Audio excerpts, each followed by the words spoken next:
Maithili express की शानदार प्रस्तुति।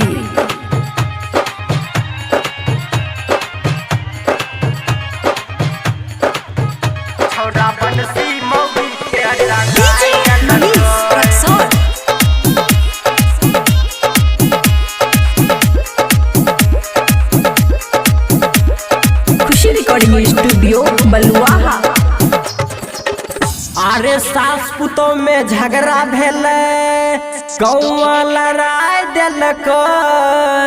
सास पुतों में झगड़ा भेल, गौवा लड़ाई दिलक। छौरा बंसी मौगी के डंगाई दिलक। बंसी अपने मौगी के डंगाई दिलक। अरे मारते मारते मौगी के दांती लगाए दिलक। मारते मारते मौगी के दांत ही लगाए दिलक। छौरा बंसी मौगी के डंगाए दिलक। बंसी अपने मौगी के डंगाए दिलक।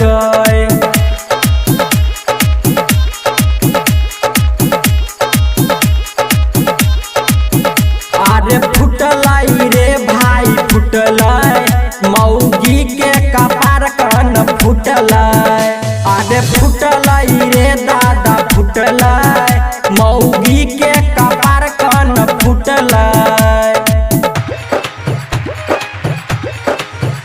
अरे कुटला करे दादा कुटला, बंसी अपने मौगी के जे कुटला।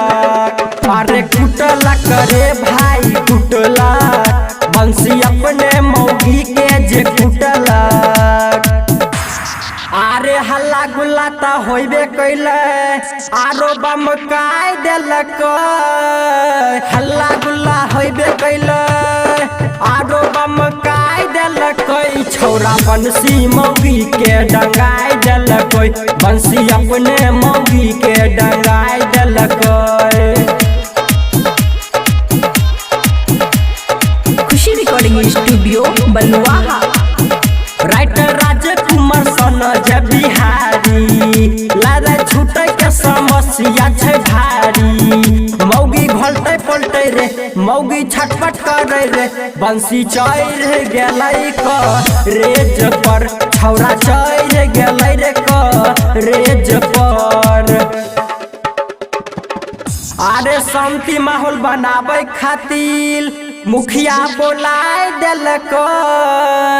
शांति माहौल बनावे खातिर मुखिया बोलाए दिलक। छौरा बंसी मौगी के डंगाई दिलक।